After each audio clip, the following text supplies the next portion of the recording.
Casos Reales trae esta noche la historia de José Carlos. Es carnicero y lleva 4 años sin trabajo. Su situación es trágica. Ya no tiene esperanza en que su vida pueda cambiar. Pero todo es posible. Yarvenia nos cuenta cómo consiguió ser feliz después de sufrir malos tratos durante años.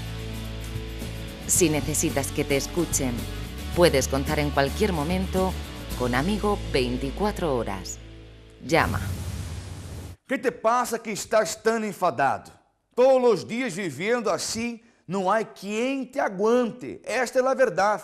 Yo empiezo el programa Casos Reales hablando de las personas que viven enfadadas todo el día devido a los problemas en que viven.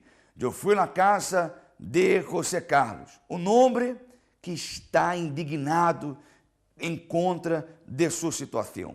Sem trabalho, sem dinheiro, a família cada vez com mais problemas, vivendo em uma vida que não é de ele. Quero que tu vejas agora o que está sucedendo na vida de José Carlos. Um homem que está muito insatisfeito com o governo, com o dinheiro que recebe, com a vida que vive, tantos anos desempregado. Pero depois eu quero comentar algo a respeito disso. Será que merece a pena estar enfadado? Será que isso resolve algum tipo de problema? Já contesto em seguida.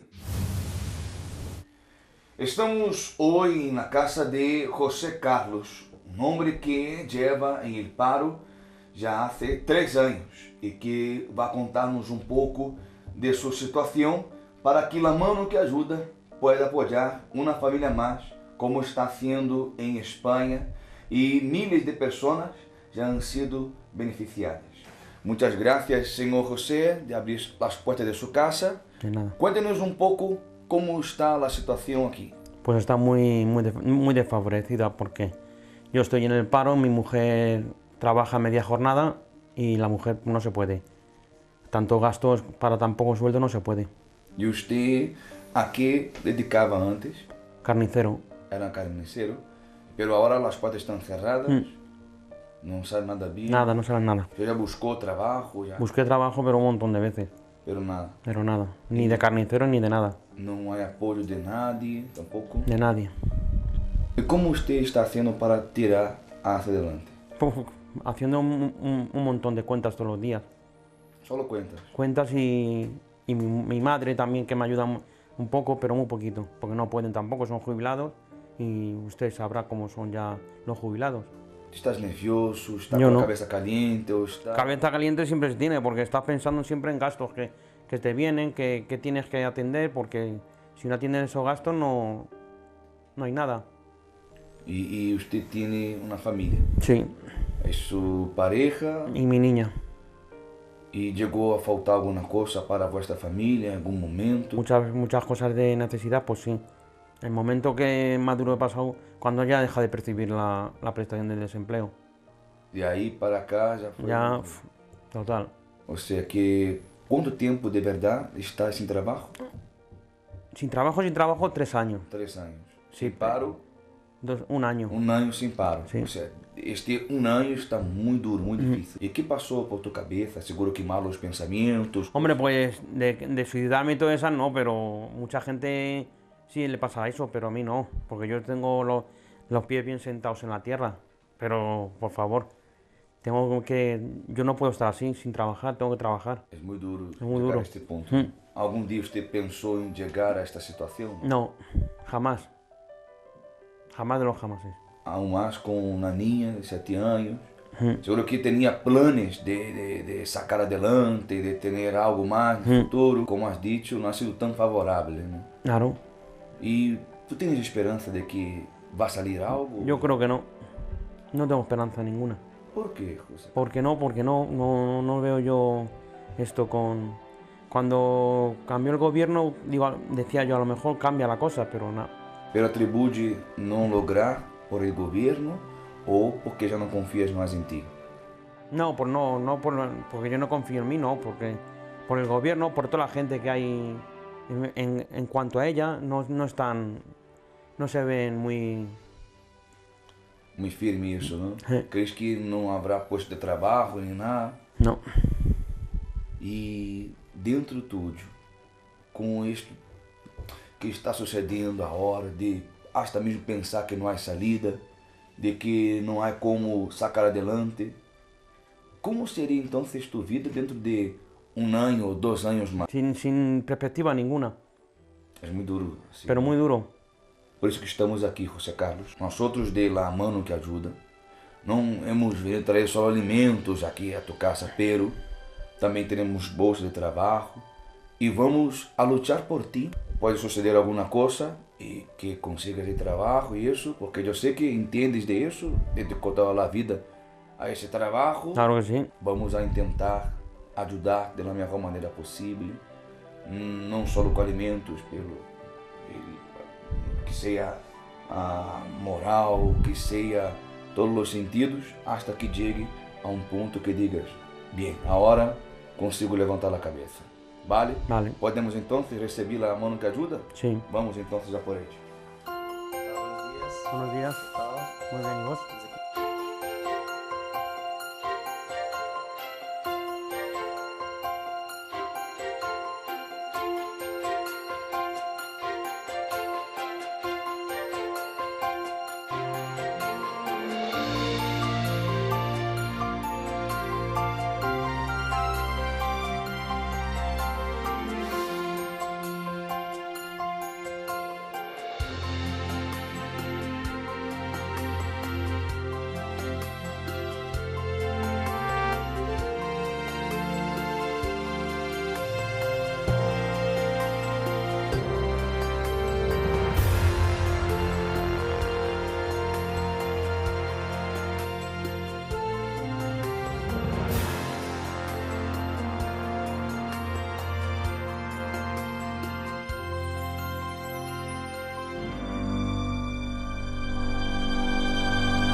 Muito bem, senhor José já está todo. De acuerdo. E espero que as coisas salgam adelante, que te vaya bem e que pueda sacar cada vez mais com a família e isso. E seguramente La Mano que Ajuda estará aqui sempre que necessites. Espero que não te haga falta mais, claro, consiga trabalho, porque Muy bien. eres jovem e isso e temos que ir hasta adelante, não é verdade? Sí, señor. Pero bueno, um abraço, muitas graças. A usted, caballero. Se viver enfadado resolvesse algum problema na vida de José Carlos, estaria muito buena. Não é, Jericasso? Tu vês que a persona, quanto mais se enfada, mais traz coisas negativas para seu interior. Por isso, eu quero falar contigo que está muito negativo, que infelizmente te enfadas por todo e por nada. Antônio está na linha Amigo 24 Horas para poder oferecer-te ajuda.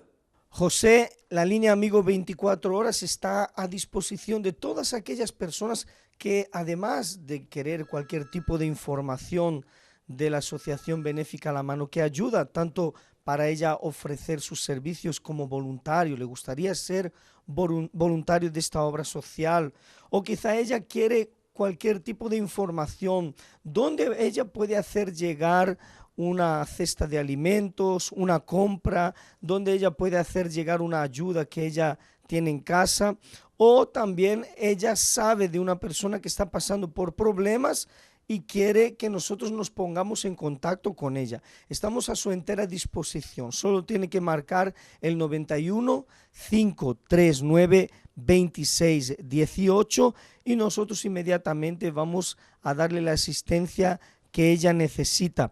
Puede también visitar la página web www.lamanoqueayuda.org para que vea cuál es el trabajo que estamos realizando en todo el territorio nacional. Muy bien, te dejamos, José, con la programación. Nosotros seguimos aquí a lo nuestro, atendiendo a las personas que están llamando a nuestra línea Amigo 24 Horas. Vale, Antônio, muitas graças. Assim é, se tu dizes, eu quero sacar adelante minha vida, porque é insuportável isso, hazlo antes de que te conviertas em uma pessoa agressiva, dura e de difícil convivência, porque é o que vamos a escutar aqui, porque vive nos traz um caso mais de Rahab, com uma pessoa que foi maltratada. E quando que alguém chega a passar por isso, sofre maus tratos, veja com os próprios olhos. Bem-vinda, Vivi, e também sua invitada no programa de hoje.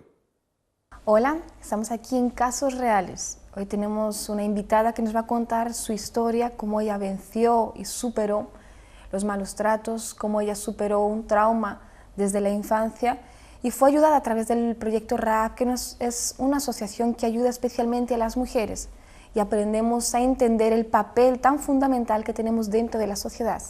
Hola Yarvenia, ¿cómo estás? Muy bien, hoy sí, muy bien. Cuéntanos un poquito de ti, de cómo tú eras, de cómo fue tu ambiente familiar. Yo era una niña muy alegre, muy feliz, ¿no? Tenía una familia perfecta y con la separación de mis padres, mi mamá fue a vivir con mi abuela y después de 6 meses más o menos encontró otra persona, ¿no? Y fue a vivir con él. Y fue cuando empezó todo el sufrimiento de mi vida. ¿Cuántos años tenías? Más o menos 3 años, ¿no? 3 años y medio más o menos. Y fue cuando yo sufrí mi primer abuso sexual. Yo pasé por un momento muy difícil porque como yo era una niña muy pequeña, yo no entendía lo que pasaba conmigo. Y eso continuó hasta los 12 años. Entonces fueron 9 años. Y entonces yo fui creciendo y yo no entendía lo que pasaba conmigo. Y yo sufrí esos abusos por parte de mi expadrastro y mi mamá no sabía, nadie sabía de mi familia, porque él me amenazaba, ¿no? Decía, mira, si tú contar para alguien, yo voy a matar a su mamá, su hermano, su familia, enfim. Entonces, por medio de esas amenazas, yo me quedaba callada. ¿Y qué pasaba? Dentro de mí, como yo era una niña muy alegre, muy feliz, yo pasé a ser una niña más triste, yo empecé a tener traumas, ¿no? Ningún chico, nadie, hombre, nadie podría se acercar a mí. Con 10 años más o menos, yo intenté quitar mi vida con un cuchillo, pero que yo no conseguía. Yo cogí el cuchillo y yo ponía así en mi barriga y parecía que no entraba, ¿no? Entonces yo empecé a llorar y el cuchillo cayó al suelo. Y yo decía, Dios, ¿por qué todo esto? ¿Por qué yo estoy pasando por esto? Yo no entendía.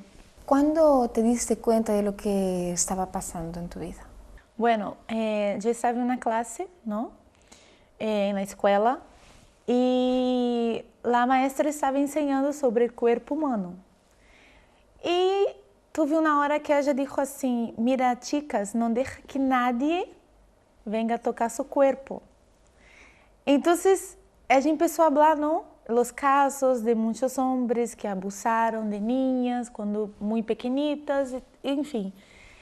Y fue ahí que yo me di cuenta que eso estaba pasando conmigo. Y claro, en la hora yo me quedé normal,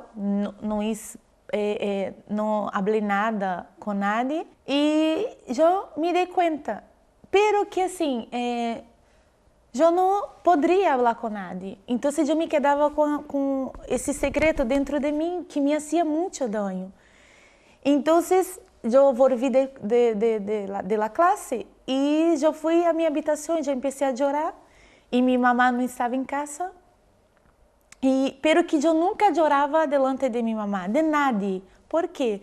Yo tenía esto en mi cabeza. Si yo cuento o si alguien se queda sabiendo, ¿no? De lo que pasó conmigo, él va a matar a mi familia. Entonces, para proteger a mi mamá, mi hermano, toda mi familia, yo tenía que ser como si fuera una actriz.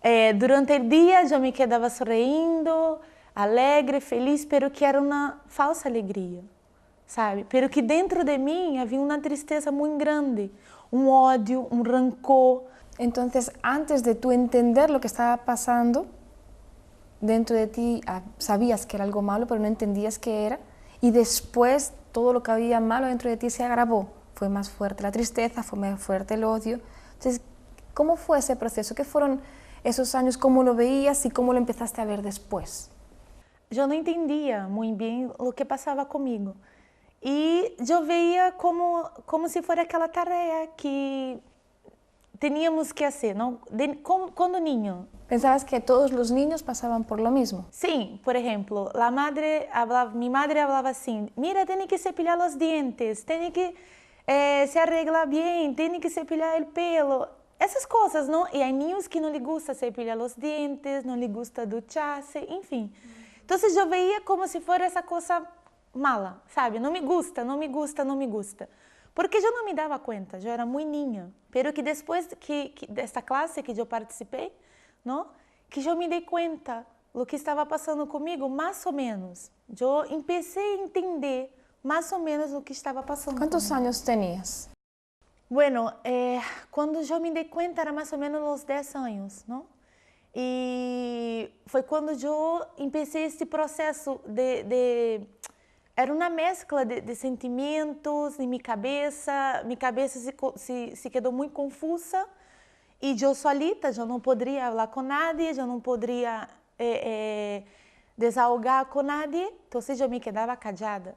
A única coisa que eu fazia eu corria um boli em um caderno e eu começava a escrever.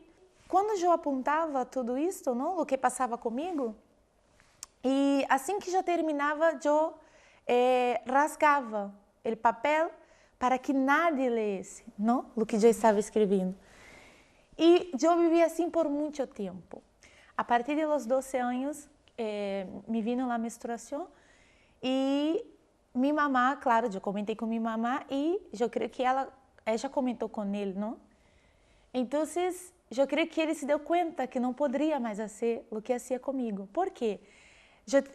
Ele me dava algumas revistas pornô e eu tinha que mirar a revista e fazer com ele o que estava ali. Então, eu não cheguei a ter relação mesmo com ele sexual. O que ele fazia comigo era passar a mão em meu corpo e eu tinha que fazer com ele o que estava na revista e tudo isso. E isso me fazia dano, não? Interiormente, em meu interior. E o que passou? Na mesma semana que ele se quedou sabendo, ele se foi. Ele deixou a tu madre e se Deixou foi minha de madre. casa? Eu me quedei alegre, feliz, eu chorava porque parecia que saía um peso de minha casa, parecia que aquele monstro se foi para sempre. E minha mamã, claro, se quedou triste, chorando e chorava todo o tempo, enfim. E eu não sabia como ajudar minha madre, porque eu também estava sofrendo, não? Então, vi naquele processo, não? Aos 12 anos, eu me quedei muito rebelde, desobediente. Eu não respeitava mais minha mamã. Eu hice dano a minha madre. Es por mi culpa que él se ha ido, ¿no? Sim, por minha culpa, porque se ele não estivesse fazendo essas coisas comigo, ele estaria com minha madre até hoje. Então, eu me culpava por tudo isso. E juntava tudo, não? O sentimento de culpa, de rancor, de ódio. E eu me quedei uma chica muito rebelde, desobediente. Eu não respeitava mais minha mamã. Me gostava muito de minha mamã. Eu amo minha mamã até hoje. Foi e é uma boa madre até hoje. Pero que minha cabeça estava muito confusa, não? E aos 14 anos, eu encontrei uma pessoa que me levou até o projeto Rahab. E foi ali que no primeiro dia que eu cheguei, eu não entendia muita coisa, não? E uma voluntária, não, falou comigo, pero que eu não queria falar nada que passava comigo, porque eu tinha aquela regra dentro de mim. E pela primeira vez, eu quebrei, rompi esse silêncio e quando eu rompi, eu comecei a falar, parecia que o mundo saiu de minhas espaldas. Conforme eu ia falando, não? Eu ia me sentindo mais leve, mais, sabe, alegre. Parecia que, porque foram 9 anos de sofrimento, desde niña. E havia, às vezes, quando eu falo para alguém, as pessoas começam a dizer, pero que como tu se acuerda de tudo isto, não? Porque tu eras muito pequenita. E eu dizia, foi um trauma muito grande para mim, que eu me acordo de cada detalhe que eu vivi. Eu me acuerdo del vestido, eu me acuerdo de los zapatos, eu me acuerdo de la maneira que ele hizo comigo pela primeira vez, de todo, eu me acuerdo de todo. Porque marcou isso em minha vida, sabe? E então, o projeto Rahab foi como se fosse uma salvação para mim. ¿Qué es lo que fuiste aprendiendo y entendiendo a través del proyecto Rahab que fue cambiando dentro de ti?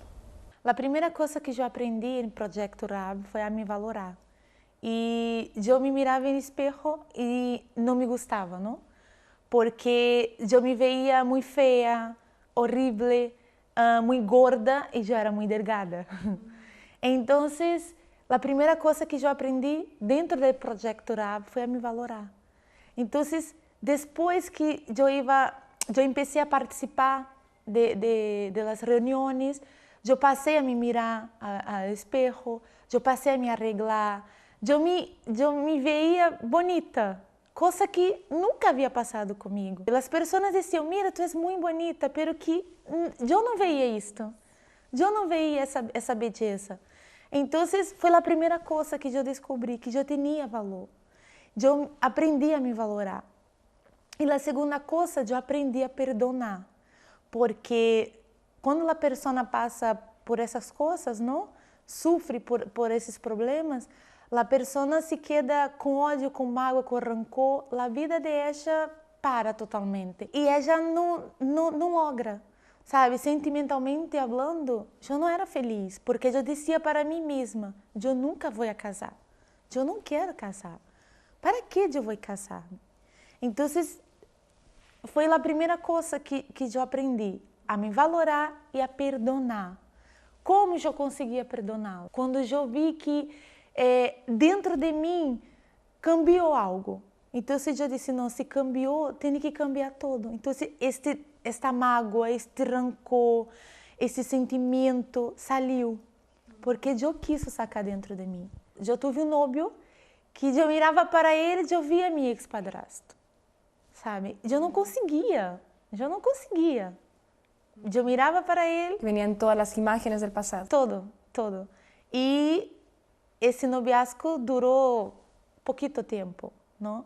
E eu terminei com ele. Pero que eu dizia para mim mesma, eu não posso viver assim. Porque hoje eu sou uma outra pessoa. Eu tenho que lutar contra isso. Eu sou uma mulher muito feliz, não? Eu sou casada. E eu miro assim para meu esposo, não? E eu digo para mim mesma, Deus meu, como eu consegui ser feliz de verdade? Meu esposo é um homem maravilhoso. E, bueno, hoje eu ajudo outras mulheres que passam pelo mesmo problema que eu passei. ¿Qué le dices, Yarvenia, a esta mujer que ahora está viéndonos, está escuchando tu relato y pasó por lo mismo que tú pasaste? ¿Qué consejo le das para ella superar, para ella vencer lo que está viviendo? Bueno, el primer consejo que yo doy para esta mujer es que ella puede. Tú puedes vencer porque yo vencí. Entonces tú tienes que tomar una actitud y hasta el proyecto Rahab, que está em Família Unida, e tu começar a romper esse silêncio. Tu que está passando pelo mesmo que eu passei, tu tens condições de sair deste mundo, não? Porque é um mundo cerrado, que tu se queda, que tu não sabe como sair. Então, assim como eu consegui, tu também vai conseguir, tu puedes. Então, a primeira coisa que tu tens que fazer é dizer para ti mesma, eu puedo sair desse sofrimento, eu posso romper esse silêncio.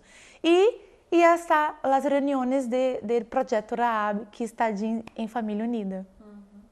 Así es, todos los últimos sábados de cada mes a las 5 de la tarde, el proyecto Rahab, tanto voluntarias como mujeres que están aprendiendo, están superando y otras que ya superaron, nos reunimos y aprendemos juntas, aprendemos a valorarnos, aprendemos a dar pasos para el éxito, a salir adelante. Entonces las reuniones son en el Paseo Santa María de la Cabeza, número 12. Puedes tener más información llamándonos por teléfono y saber un poquito más del proyecto, incluso marcar una cita con una voluntaria. Si tú has pasado o estás pasando por lo que Yarvenia pasó, Si un familiar tuyo está siendo maltratada, una niña que conozcas está pasando por abusos, no has acudido a ningún lugar, ves que algo pasa, se comporta de una manera diferente, entra en contacto con nosotros. Vamos a hablar con ella, vamos a ayudarla y el paso es romper el silencio. Tú puedes salir de esa situación. Muchas gracias por estar ahí. Las marcas que quedam dentro de uno não é fácil. É melhor levar um golpe que levar uma palavra negativa, uma palavra dura que hiere o coração. Muitas graças, Vivi, também sua invitada. Eu quero apresentar-te ajuda. Tu que dizes, José, é verdade, eu vivo todos os dias em um ambiente de enfado, em um ambiente onde há tantos problemas. Eu não quero mais viver desta forma. Supera então. Que queres que te diga? Que saia de casa, que abandone todo? Não, supere. Solo superando é que vais a encontrar a felicidade. E é isso que a gente hace aqui. Seca tus lágrimas. Hoy puedes poner fin a tu dolor. Nunca pensaba que iba a llegar a este punto. No llegaba ni a comer mis hijos, vamos. Perdí prácticamente todo. Mentalmente era una persona histérica. No veía salida por ningún lado. Hable con quien verdaderamente sepa comprenderle. La mano que ayuda vino para darte toda a atenção necessária, todo o que os haga falta. Ayuda material y psicológica para estar cerca de ti. Nosotros seremos positivos. Y al igual que yo superé, cualquier persona puede superar también su problema.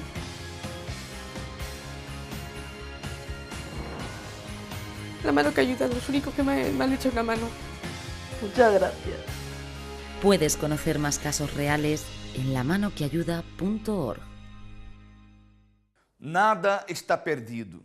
Estamos aqui para ajudar-te, assim como há lugares específicos para que a pessoa pueda acudir. Ou não tem um dolor, vê ao médico. Ou não está com problemas, vê a um psicólogo. Ou não tem uma necessidade, ele sempre irá àquele lugar que ele vai atender esta necessidade. E a lo mejor a tua hoje é esta, como essas pessoas estavam vivendo, que não havia o apoio de nada, nem de família, nem de amigos, de sociedade, e chegaram hasta aqui. Chegaram hecho polvo, chegaram em el fundo del poço. E claro, se levantaram. Se eles han logrado, eu te digo, tu também puedes.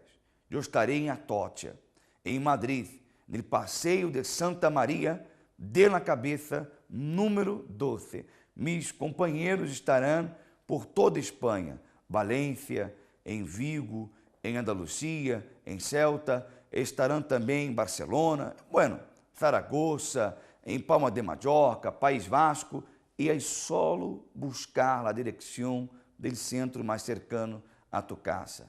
E com segurança vais a sair desse problema. E não tens que esperar. E ademais, não tens que pagar nada. Deje tu bilheteira em casa e venga para ver o que sucede neste lugar. De acordo? Infelizmente, o programa Casos Reales termina aqui. Amanhã estaremos de regresso. Um abraço a todos e hasta pronto.